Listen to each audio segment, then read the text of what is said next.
สบายดีทุกคนยินดีต้อนรับเข้าสู่ซ่องสาวลาวสะภาคอีสานจังหวัดสกลนครอำเภอสองดาวเนาะทุกคนมื้อนี้มาพบเจอกันในวันที่7เมษายน2568เนาะ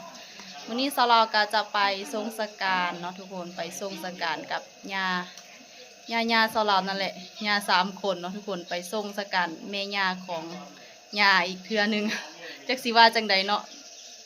นี่แหละแต่งโตแล้วว่าสิไปเนาะทุกคนไปน้ำการทรงสการกับย่าจักน้อยประมาณเวลา5 โมงเที่ยงจะพากันไปเนาะไปซอยงานเพื่อนอยู่เฮือนงานนั่นแหละแล้วก็จะพากันไปทรงสการเนาะทุกคนเป็นจังใดเดียวไปเบิ่งน้ำกันมื้อนี้สลอกะป้าให้ลูกไปเลี้ยงควายคนเดียวเนาะทุกคนให้ลูกไปเลี้ยงไปเบิ่งก่อนเนาะเพราะว่ากะบ่ได้เอาไปไกลเอาไว้อยู่หน้าเจ้าของนั่นแหละเจ้าของกะไปซอยงานเขาเจ้าก่อนเนาะเป็นจังใดเดี๋ยวไปเบิ่งน้ำกันงานเข้าแล้วทุกคนว่าจะพากันไปทรงสการเนาะว่าจะพากันไปทรงสการให้แม่ย่าของย่าอีกเทื่อนึงเนาะก็คือย่านั่นแหละจะไปทรงสการให้ย่าเราให้แม่ย่าเราเฮากะเป็นลูกไผ่เราเฮาก็ไปทรงสการนำเราเนาะบ่ฮู้ว่าจะเอิ้นจังใดแม่ย่าของย่าน่ะแม่เอิ้นว่าจังใดเนาะเอิ้นบ่ถูกว่ะฝนตกบัดนี้เรียบร้อยสิไปจังใดบัดนี้นะอันนี้เป็นวิวหน้าเฮือนของสาวเหล่าเนาะต้นคูนเบิงดอกคูนกำลังปงใบคูนกับกำลังปงเนาะทุกคนเพราะว่ามันล้นเบิดแล้วเนาะนี่ดอกคูนกับบานแล้วนี่บางซอกกับบานบางซอกกับบ่บานเนาะเมื่อวานนี้แดดฮ้อนแห้งว่าซันเนาะฝนสิตกกับบ่ตกบัดนี้มื้อนี้ฟ้าครึ้มบัดนี้ฝนตกดีตกใส่หญ้าตกมาหลายๆแล้วเด้อห้ามเอาลมมานำเอามาแต่ฝนก็พอเนาะตกแห้งๆลงมาเลยหญ้าสิได้ปงงามๆหลายๆเนาะทุกคนแต่ตอนนี้ก็ตกแห้งอยู่เด้ออันนี้สลอก็ยุ่งเงินสลอนี่แหละเนาะลูกชายก็ไปเอาน้องควายไปล่ามบ่ฮู้ว่าสิเฮ็ดจังไดเนาะอ้าวรถก็บ่ได้เอาเข้าโฮมบัดนี้รถบ่ได้เข้าโฮมสิเอาเข้าโฮมจังไดฝนตกแล้วเนาะรถตากฝนแล้วคุณนะเดี๋ยวสิให้เบิ่งฟังนี่แห้งเติบอยู่นะ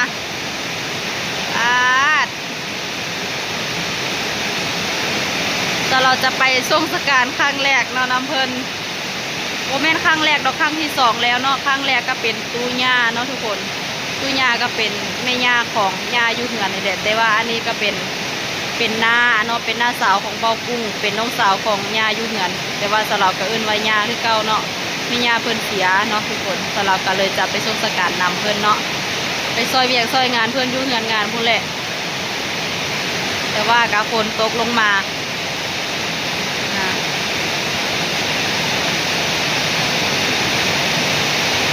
ตอนนี้กะเวลา10 โมง 17 นาทีเนาะ10 โมง 17 นาทีบรรยากาศดีพี่น้องเอ้ยเมื่อคืนนี้นอนกับบ่หลับทุกคนลุกมาอาบน้ำ5-6 ทุ่มยังลุกมาอาบ5-6 ทุ่มยังลุกมาอาบน้ำอยู่เนาะแต่ว่ามื้อนี้น่าจะบรรยากาศดีอากาศดีพอได้นอนแซ่บอยู่เนาะทุกคนก็เรื่องนอนนี้ที่หนึ่งเนาะสาวลาวที่มักนอนทั้งมื้อเว้นนอนทั้งมื้อคืนเนาะโซนะเฮ้ยเปียกเอาไว้ใส่ควายเอาไว้ใส่ไว้งานไตละบ่โอเคพากันไปเคี่ยนควายไหม เปียกเลย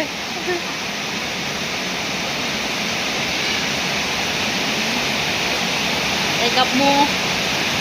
กับน้องแบงค์กับน้องอัดก้าคนนี้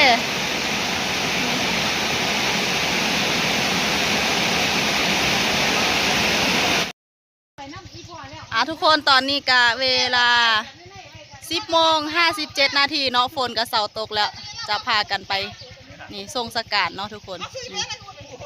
ย่าเท่าก็ไปเดี๋ยวสลอเขาตัวไปก่อนเนอะไปทรงสการย่าพาไปทรงสการเนาะย่าก็ได้ทีแล้วไปทุกคนตอนนี้กะมาฮอดหน้าเฮือนงานแล้วเนาะทุกคนนี่ก็เป็นภาพบรรยากาศหน้าเฮือนงานเนาะนะโบหัวนะ กำลังกินเขาวกินน้ำเนาะทุกคนแขกคนกลับมาปิดถนนเลยบ่นี่เพราะว่าเหือนเขาเจ้าติดถนนเนาะกำลังพากันเสิร์ฟเก็บภาพบรรยากาศในครัวเนาะทุกคนกำลังเฮ็ดต้มจืดเนาะแนวกินต้มจืดแล้วก็เฮ็ดแกงอีหยังบุ้งยาล่ามแกงอีหยังนะอันนี้จะแกงเผ็ดอันนี้ต้มจืดต้มไปแล้วฮูดาแม่ครัวเป็นตาแซ่บบ่เบิ่งแต่หุ่นคนเฮ็ดแซ่บบ่แซ่บย่าแม่ย่าเจ้าเราก็ได้ที่แล้วเนาะทุกคนตาหวานจัดยิ้มตลอดเนาะนี่ก็เป็นภาพบรรยากาศในครัวมีคนตำบักหุ่งน้ำเนาะมีตำบักหุ่งน้ำมีหลายคนหลายอย่างหลายคนเฮ็ดเนาะนะ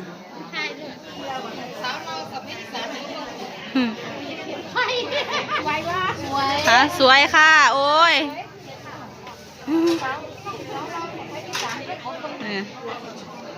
ฝนตกหากระเซาเนาะแม่นะซุ่มซื่นงานซุ่มซื่นร่มรื่นเนาะ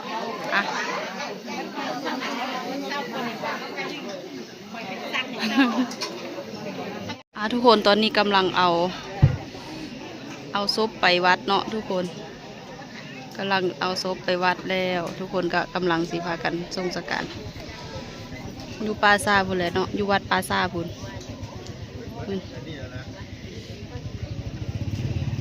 ไปเลยไปก่อน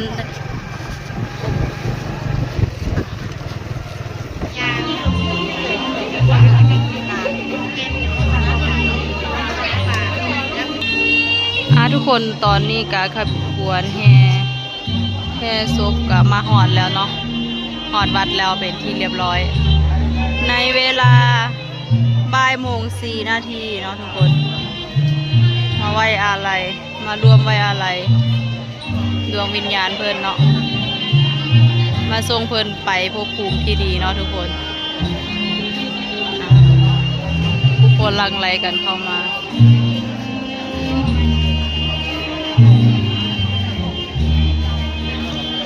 นี่ก็แมนผู้มาส่งสการคือกันเนาะมาไว้อะไรมาฟัง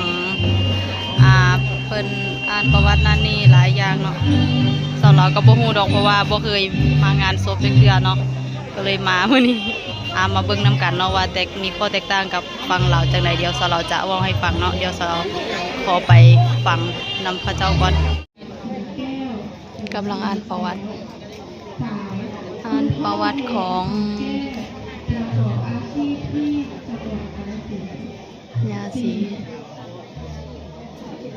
คุณแม่พุทธาสังแก้วประกอบอาชีพที่บ้านสีสุข 5. คุณแม่หนูแดงสีแก้วประกอบอาชีพที่ภาคใต้ 6. คุณพ่อการสีแก้วประกอบอาชีพที่บ้านสีสุข ด้านการศึกษาของคุณยายสีผาแสงสาวเรียนหนังสือจบชั้นประถมศึกษาปีที่ 4 ที่บ้านโบงอำเภอสว่างแดนดินจังหวัดสกลนครซึ่งเป็นชั้นสูงสุดในขณะนั้นด้านชีวิตการครองเรือนของคุณยายสีผาแสงสาวเมื่อพระทางหลวงสาวได้ช่วยพ่อแม่ทำไร่ทำนาและดูแลเลี้ยงน้องๆช่วยพ่อแม่อีกแรงหนึ่งจนได้มาพบรักกับคุณพ่อหลานผาแสงสาวได้แต่งงานสมรสอยู่กินฉันสามีภรรยาช่วยกันทำมาหากินสร้างฐานะครอบครัวจนมั่นคงแข็งแรงและมีบุตรธิดาด้วยกันตอนนี้ฮอดพิธีวางดอกไม้จันทร์ให้ย่าแล้วเนาะทุกคนเดี๋ยวเราจะไปผู้หญิงด้านซ้ายฝ่ายด้านขวาเดี๋ยวเราจะไปต่อแถววางดอกไม้จันทร์ก่อนเด้อคนหลายว่าซั่นคน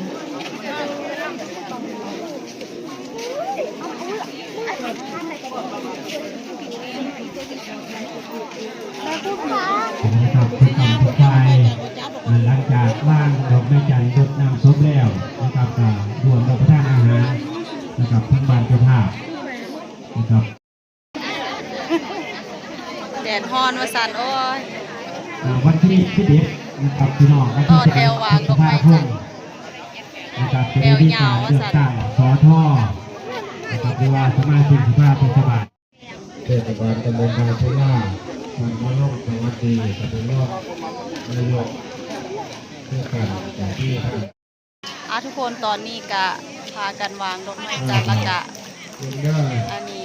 รดน้ำศพให้แล้วเป็นที่เรียบร้อยเนาะได้ของสำรวยพร้อมทุกคนแนวเปิดแนวแสบเนาะทุกคนได้สิฮอดสงกรานต์แล้วก็เลยเอานี่มาในเวลา2 บ่าย 2 นาทีเนาะทุกคนพากันลังไหล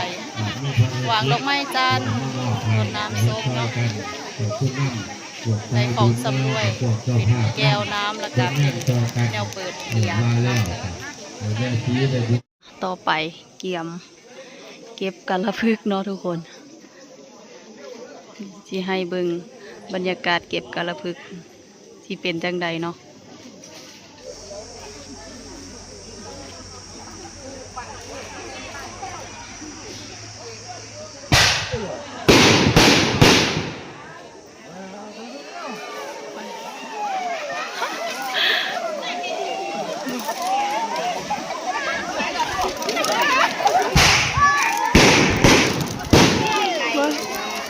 โอ้ยกัลพึกษ์มากินข้าวน้ำกันเด้อ กินข้าวเที่ยง ตากแดดจนหน้าเละหน้าดำตอนนี้ก็บ่าย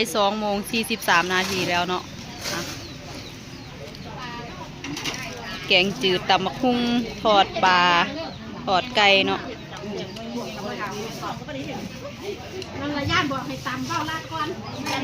กินข้าวแล้วเฮ็ดงานต่อ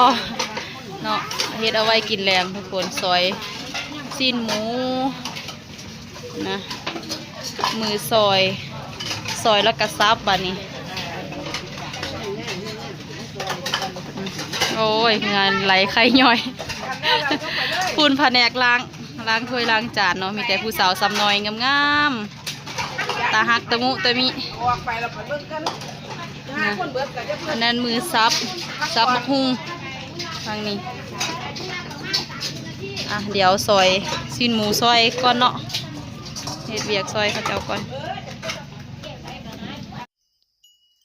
ทุกคนตอนนี้สลอกับย่าน้อยก็พากันเข้าเมืองแล้วเนาะเพราะว่าซอยเขาเจ้าแล้วเป็นที่เรียบร้อยเนาะซอยหมูฝานมะฮุ่งเฮ็ดนั่นนี่ซอยเขาเจ้าแล้วเป็นที่เรียบร้อยแล้วก็เลยพากันเข้ามาตอนนี้ก็เวลา5 โมงแรงแล้วเนาะสลอกะมาเบิ่งน้องควายเนาะทุกคนมาหาน้องควายเป็นห่วงเนาะบ่ฮู้ว่าลูกจะลามแบบใดจะเบิ่งจังใดเนาะก็เลยพากันมาแต่เว้นเนาะก็บ่เว้นแหละตอนนี้ก็5 โมงแรงแล้วเนาะ เดี๋ยวจะเว้าสู่ฟังเนาะทุกคนข้อแตกต่างของงานศพเนาะของการทรงสการทางบ้านเสาเหลาฟังลาวแล้วก็อยู่ฝั่งนี้เนาะเสาเหลาก็มางานศพเป็นครั้งที่2เนาะทุกคนไปงานศพครั้งที่2เนาะไปทรงสการนี่แหละคืออยู่ลาวเสาเหลาจะบ่ได้เข้าศาสนาพุทธเนาะทุกคนชาวลาวบ่แม่นศาสนาพุทธเป็นศาสนาผีคือนับถือผีบรรพบุรุษเจ้าของซื่อๆเนาะบ่ได้เข้าวัดเข้าวาบ่ได้ถือศาสนาพุทธเนาะทุกคนแต่ว่าคนลาวก็ส่วนหลายก็จะเข้าศาสนาพุทธนั่นแหละเนาะก็จะเป็นคนศาสนาพุทธเป็นคนพุทธแต่ว่าชาวลาวบ่แม่นเนาะเดี๋ยวจะเว้าเปรียบเทียบระหว่างบ้านชาวลาวแล้วก็อยู่ฝั่งนี้เนาะทุกคนนั่นแหละชาวลาวบ้านชาวลาวจะบ่ยุ่งยากแบบนี้เนาะทุกคนในเมื่อมีคนเสียชีวิตลงไปแล้วเนาะก็จะใส่นั่นแหละหีบศพนั่นแหละโลงศพเนาะแล้วก็เอาไว้แล้วแต่ผู้ใดสิเอาไว้มือ1 2 มือหรือว่า3 มือ4 มือก็แล้วแต่เนาะแล้วแต่สะดวกเลยแล้วก็เอาไปแห่ไปฝังเนาะทุกคนจะบ่ได้ไปเข้าวัดแบบนี้จะบ่ได้เฮ็ดพิธีนั่นนี่สวดนั่นนี่เนาะทุกคนนั่นแหละจะบ่ได้อ่านประวัติจังซี่เนาะเพราะว่าอยู่บ้านเซาเราบ่ได้เข้าศาสนาพุทธเนาะ มาฮอดพี่สลอก็งงเนาะเฮ็ดอีหยังบ่เป็นแต่ว่าก็มาเบิ่งมาเรียนรู้ประสบการณ์ซะเนาะมาเป็นประสบการณ์เพราะว่ามาเป็นไผเป็นเขยอยู่ฝั่งนี้ก็ต้องเข้าศาสนาพุทธนำข้าเจ้าเนาะอยู่เราจะฟังแล้วก็กลับเข้ามาบ้านแล้วก็จะเฮ็ดการผูกแขนล้างมือล้างอีหยังให้สุ่มที่เอาศพไปวัดเอาศพไปปาซ่าเนาะจะเอาไปปาซ่าเลยแล้วจะเป็นเหตุการณ์ฝังเนาะกลับมาก็จะเฮ็ดเตรียมน้ำล้างมือเนาะล้างมือแล้วก็จะต้ ต้มไก่ผูกแขนให้ทุกๆคนเลยที่ไปปาซ่าเนาะที่ไปกลหลุมเนาะนั่นแหละกลหลุมนั่นแหละแล้วก็ผูกแขนแล้วก็แยกย้ายกันไปกินข้าวกินน้ำนำกันแยกย้ายกันไปจบเนาะจะบ่มีการสวดอีหยังจังซี่เนาะนั่นแหละง่ายๆแต่ว่าฟังนี่ก็หลายอย่างหลายแนวเนาะสำหรับก็พยายามทำความเข้าใจเนาะทุกคนนั่นแหละทุกคนเลยรวมแล้วก็มีข้อแตกต่างกันหลายเนาะอยู่ฟังไทยกับฟังลาว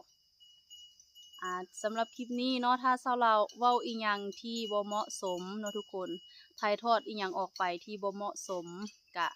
สามารถเข้ามาติชมได้เนาะทุกคนเข้ามาติชมคอมเมนต์ใต้คลิปได้เนาะเดี๋ยวชาวลาวจะเอาไปปรับปรุงพัฒนาเจ้าของให้ดีขึ้นเนาะ คลิปนี้ชาวลาวก็